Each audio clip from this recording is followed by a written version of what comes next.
Hello ट्वेल्थीज, कैसे हो? I hope आप सब अच्छे होंगे। बेटा बोर्ड एग्जाम खत्म, बहुत अच्छी बात है। Generally people use to go into the holidays after completing their twelfth, लेकिन आप नहीं जा रहे हो। मुझे पता है CUET आपके लिए एक दहशत बन के आया है, लेकिन इससे डरना है या नहीं डरना है ये बात तो तब डिसाइड होगी ना जब आपको CUET के बारे में पूरा डिटेल पता हो कि करना क्या है। अब जिन बच्चों ने ट्वेल्थ में बहुत अच्छी मेहनत की है, जिन बच्चों ने मेरे से पढ़ा, उनकी प्रिपरेशन तो बहुत अच्छी थी और आगे भी रहेगी। लेकिन सवाल है कि जिन बच्चों ने ट्वेल्थ कर लिया, बोर्ड में बहुत अच्छे एग्जाम में मार्क्स आने वाले भी हैं, क्या उनके लिए CUET दहशत है?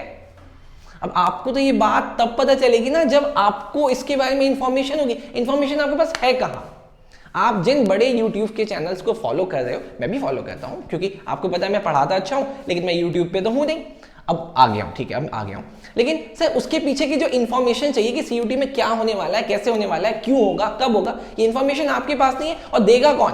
पिछले 2-3 दिन से जब मैं रिसर्च कर रहा हूँ और मैं YouTube पे जा जाके देख रहा हूँ कि वो उन टीचर्स ने क्या कुछ डाला है, तो ऐसी कोई इन्फॉर्मेशन नहीं है। आपको विश्वास नहीं होता तो मेरा वीडियो पॉज करके आप जाओ, पहले उसको देख के आओ। ऐसी कोई इन्फॉर्मेशन नहीं है जो आपको पता होना चाहिए। क्या आपको ये बात पता है कि CUET में इस बार सिर्फ और सिर्फ NCERT का ही बेस बनेगा?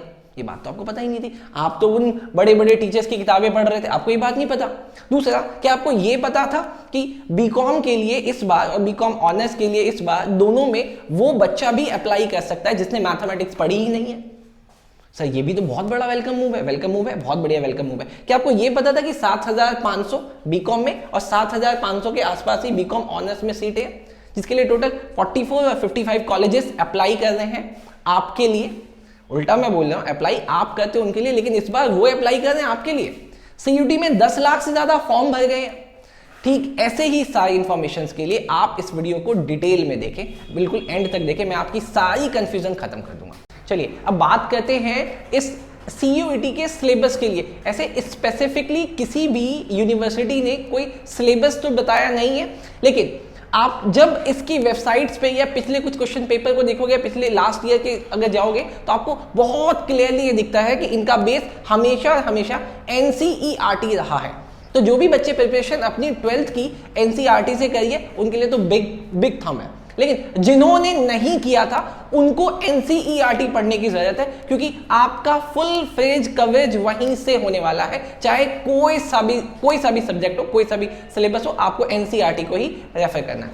दूसरा, एडमिशन का बेस क्या बनेगा? एडमिशन का बेस आपका प्योरली CUET बनेगा। 12th के बेसिस का कुछ भी नहीं लिया जाएगा। जो बच्चे बोर्ड में बहुत अच्छा करने वाले हैं उनके लिए बहुत अच्छा, वो CUET में भी अच्छा करेंगे। लेकिन जिन बच्चों ने 12th अच्छा नहीं किया था उनके लिए गोल्डन अपॉर्चुनिटी है। यस, उनके लिए गोल्डन अपॉर्चुनिटी है कि उनको इस बार CUET में अगर आप 2 महीने 1.5 से 2 महीना अच्छी मेहनत कर लेते हो तो आपको आपका ड्रीम कॉलेज मिल सकता है। कहने का मतलब, जिन बच्चों ने किसी भी कारण वजह से अपनी प्रिपरेशन अच्छी नहीं की थी या नहीं हो पाई थी, लेकिन वो इंटेलिजेंट है, आप ऐसे समझते हैं कि बहुत बच्चों की राइटिंग अच्छी नहीं होती, जिसकी वजह से कुछ यूनिवर्सिटी या कुछ बोर्ड मार्क्स काट लेता है, या कुछ बच्चों की रट्टाफिकेशन अच्छा नहीं होता, लेकिन हमें पता है कुछ बोर्ड है जहां पे रट्टाफिकेशन के मार्क्स मिल जाते हैं। मैं किसी का नाम नहीं ले रहा कौन सा बोर्ड है, लेकिन कुछ बच्चों की नॉलेज बहुत अच्छी होती है। इस बार CUET वेलकम मूव इसलिए है कि जिन बच्चों की नॉलेज अच्छी है, जिनकी अंडरस्टैंडिंग पावर अच्छी है, जो चीजों को समझते हैं, लॉजिक्स लगाते हैं, उनके लिए CUET आपके उन कॉलेजेस के भी दरवाजे खोल देगा जो पहले आपके लिए बंद थे। अच्छा, एक और बात जो मैंने आपको शुरुआत में बोली थी, जिन बच्चों के पास मैथमेटिक्स है उनके लिए BCom ऑनर्स होता था, लेकिन इस बार जिन बच्चों के पास मैथमेटिक्स नहीं है उनके लिए भी BCom ऑनर्स है। DU के 55 कॉलेजेस उनको भी एडमिशन देने के लिए तैयार है। तो बेटा जल्दी से आ जाओ। चलो जी बच्चों, अब बात कर लेते हैं डोमेन के सब्जेक्ट की। आपको पता है ये वाला YouTube चैनल आपके कॉमर्स डोमेन के लिए है, प्लस मैं आपका टीचर भी कॉमर्स डोमेन का हूं। लेकिन इसके अलावा आपको पता है कि हम P आनंद में आपकी CUET की सारे सब्जेक्ट्स की प्रिपरेशन करवा रहे हैं। लेकिन मैंने बोला फिर से स्पेसिफिक हम लोग कॉमर्स डोमेन के हैं, लेकिन हमारे यहाँ पे CUET का GT, इंग्लिश और मैथमेटिक्स की भी प्रिपरेशन कराई जाएगी। अच्छा, अब जल्दी से समझ लेते हैं, अगर हम कॉमर्स डोमेन के हैं तो हमें एटलीस्ट अपना तो पता होना चाहिए। आओ जी देखो, स्क्रीन पे आपको दिखता है अकाउंटिंग का, आपके कॉमर्स के पहला सब्जेक्ट अकाउंट्स का सिलेबस क्या है। तो आप क्लियरली देख सकते हैं सिलेबस ऑलमोस्ट सेम है, कुछ भी चेंज नहीं हुआ है, जो आपने 12th में पढ़ा था। अगर कोई आपसे ये कहता है 11th और 12th दोनों का आएगा, नहीं, वो गलत कह रहा है। सिर्फ और सिर्फ 12th का सिलेबस है। ठीक, डन सर। अब 12th के सिलेबस में हम सब पढ़ के आए, लेकिन जिस सेशन के लिए आप पढ़ के आए हो, आपको पता है आपके सिलेबस में कुछ चीजें कटी हुई थी।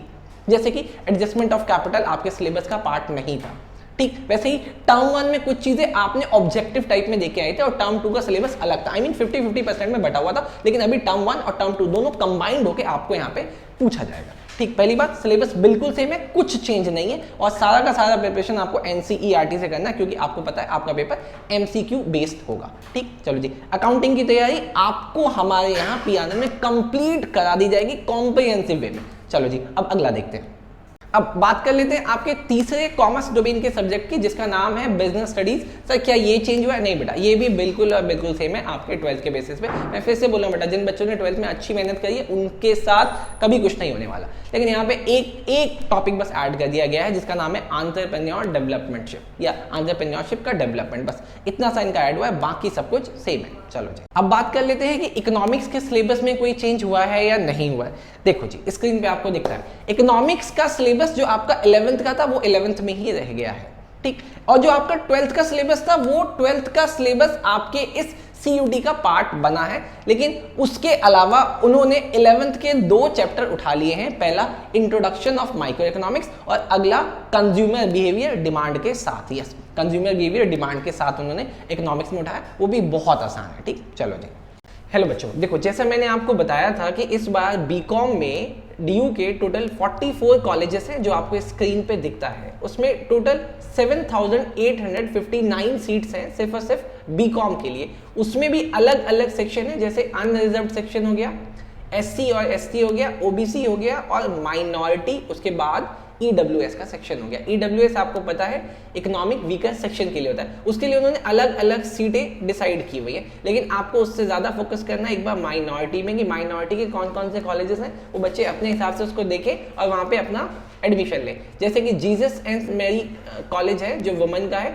वहाँ पे 50-50% सीटों का रेशो बनाया हुआ है उन्होंने। 25% सीटें हैं, आई मीन 50% सीट अनरिजर्व्ड के लिए है और 50% माइनॉरिटीज के लिए है। यहाँ पे क्रिश्चियन को माइनॉरिटी रखा गया है, ठीक। वैसे ही माता सुंदरी कॉलेज में भी माइनॉरिटीज है, श्री गुरु Govind Singh college of commerce, उसके बाद श्री गुरु नानक देव खालसा कॉलेज, उसके बाद श्री गुरु तेग बहादुर खालसा कॉलेज, इनमें भी माइनॉरिटी के सेक्शन है, ठीक है। अच्छा, अब अनरिजर्व्ड में टोटल मैंने आपको बोला 7,859 सीट्स हैं बीकॉम के लिए, उसमें से 3,261 ये जनरल सीट है जहां पे किसी का कोई रिजर्वेशन नहीं है, ठीक। अभी देखिए आपकी स्क्रीन पे दिखता होगा बीकॉम ऑनर्स के लिए। बीकॉम ऑनर्स के लिए इस बार टोटल 55 कॉलेजेस हैं, 55 कॉलेजेस ऑफर कर रहे हैं आपको 7,953 सीट्स, जिसमें से 3,274 सीट्स हैं आपके अनरिजर्व्ड कैटेगरी के लिए। जो मैंने आपको कॉलेजेस के नाम बताए जहाँ पे माइनॉरिटी सेक्शन के लिए है, ठीक। वैसे ही यहाँ पे भी बीकॉम ऑनर्स के लिए भी उन्होंने माइनॉरिटी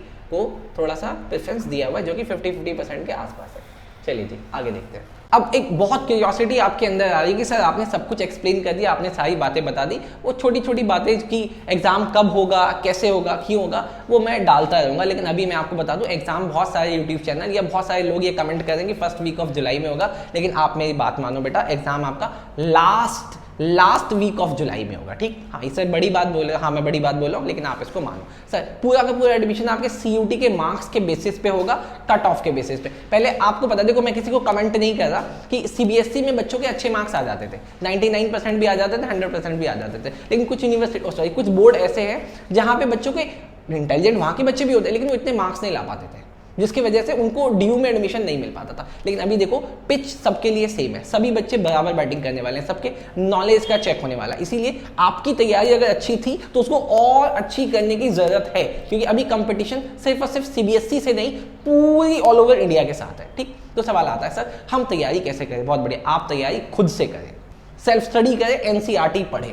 लेकिन अगर आपको ऐसा लगता है कि सर नहीं, मुझे कुछ चीज़ों में दिक्कत हो सकती है, तो आप बिंदास बेफिक्र होकर हमारे चैनल को फॉलो करें, और या फिर आप हमारे से फेस टू फेस क्लासेस भी ले सकते हैं। हम ऑनलाइन ऑफलाइन दोनों मोड में क्लासेस दे रहे हैं। सर क्लासेस का कोई फायदा होगा? देखो बेटा मेरी बात ऐसे सुनो, आप अपने आप को फायदा दिलाओगे, हम कुछ नहीं करने वाले, हाँ, लेकिन आपको उस फायदे के लिए जिन जिन चीज़ों की जरूरत पड़ने वाली है, जैसे कंसेप्ट के क्लैरिटी कैसे हो नहीं हो, डिटेल डिस्कशन कि कोई चीज़ कितनी आगे तक जा सकती है, सर उसका बैकग्राउंड, या फिर वो आगे कितना गया है, या फिर सर पास्ट ईयर के एमसीक्यूज के बेसिस पे कुछ नए क्वेश्चन बनेंगे या नहीं बनेंगे, या वो ही एमसीक्यूज, ये सब चीज़ों की प्रिपरेशन हम लोग रियल टाइम पे कराने वाले हैं। तो जो बच्चा सेल्फ स्टडी करता है बहुत बढ़िया, मेरा सपोर्ट उनको भी है, लेकिन जो हमारे साथ करेगा तैयारी हम उनको भी सपोर्ट करेंगे। चलो जी, अगर वीडियो अच्छा लगा हो तो इसको लाइक करना, शेयर करना और उन बच्चों को भी भेजना जिनको अभी तक सीयूटी के बारे में नहीं पता था।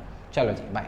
अच्छा, एक बात मैं आपको बताना भूल गया कि आपको ना टेलीग्राम का चैनल ज्वाइन करना है। सर क्यों करना है? देखो, अभी जो मैंने आपको बातें बताई, कॉलेजेस की जो मैंने आपको लिस्ट बताई, जो मैंने आपको सिलेबस बताया, ये सारी नोटिफिकेशन, ये सारी पीडीएफ आप वहां से डाउनलोड कर सकते हो। इसके अलावा आपको पता है कि मैं एमसीक्यू की सीरीज कराने वाला हूँ। देखो, सारे यूट्यूबर्स कराने वाले हैं, सारे बड़े बड़े टीचर्स कराने वाले हैं, सारी बड़ी बड़ी कोचिंग सेंटर्स कराने वाले, फिर हम नया क्या करवाएंगे? अगर आपको ऐसा लगता है तो ठीक, और अगर आपको ऐसा लगता है कि सर की बातों में थोड़ा सा भरोसा हमें हो रहा है, तो आप प्लीज़ चैनल ज्वाइन करें, वहाँ पे आपको वो सारी इन्फॉर्मेशन मिलेगी, सारा एमसीक्यू की तैयारी आपकी हो जाएगी। ठीक है जी, चलो जी, वहाँ पे उसको जल्दी से ज्वाइन करो।